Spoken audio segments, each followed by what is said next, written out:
In this video we're going to take a look at changing the values within each line of code.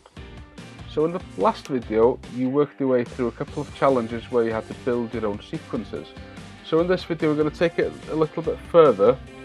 We're going to explore what effect changing these values, you can see the numbers here, 50% for 1 second and so on, what effect does that have on your outcomes?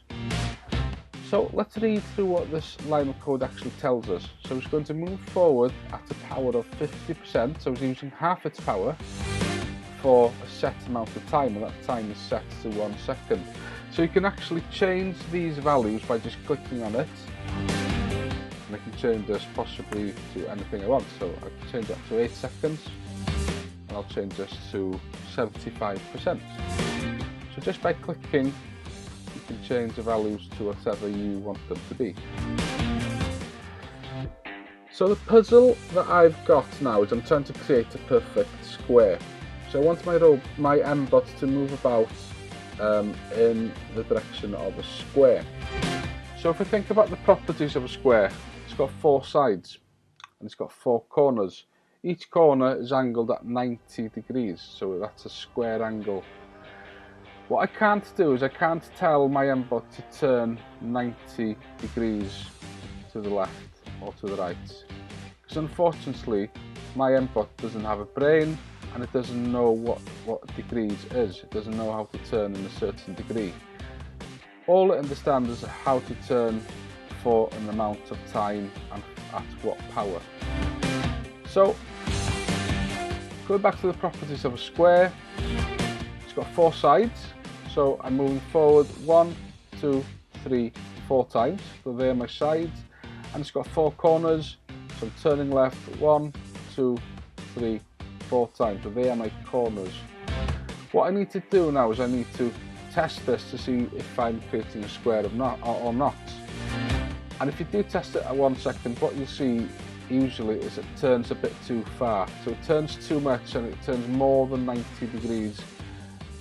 So you won't get a perfect square. So what I want to do now then is I want to reduce the number of seconds that it turns for. So rather than 1, I might select 0.5. I'll change the values of every turn left line of code to 0.5, 0.5, 0.5. So if I click on the flag now to see what effect that has on the movement of my robot, I might find now that it doesn't turn enough. So again, it doesn't create a square because each corner is now less than 90 degrees. So I might want something in the middle, so I might experiment with this a bit. Now I'll change every one of these to 0.8. So what I'm doing is I'm experimenting. I'm tinkering with my code, so I'm testing different ideas out to see whether I'm able to create a perfect square.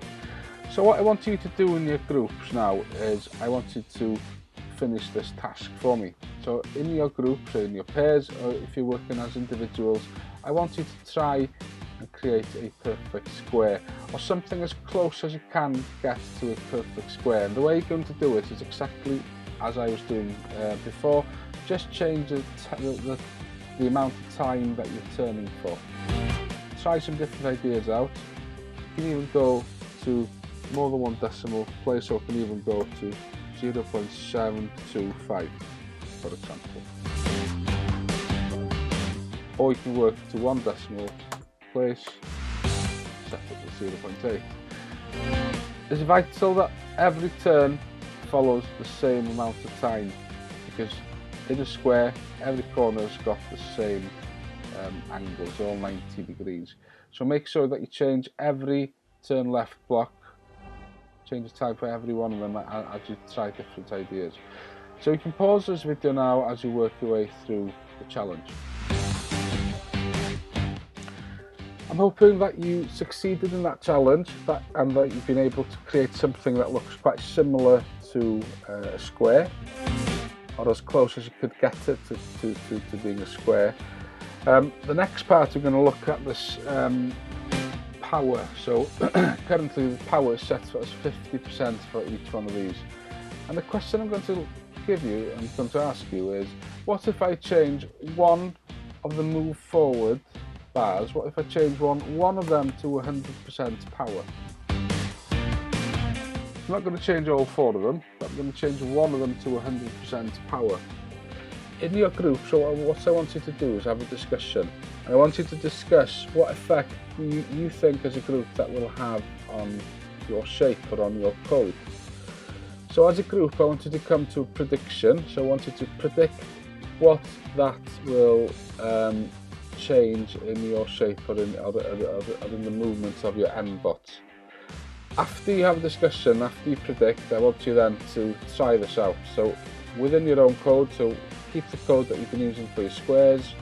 I want you to change one of the move forward lines to 200% power, and I want you then to observe what difference that has on your outcome. So you can stop this video now.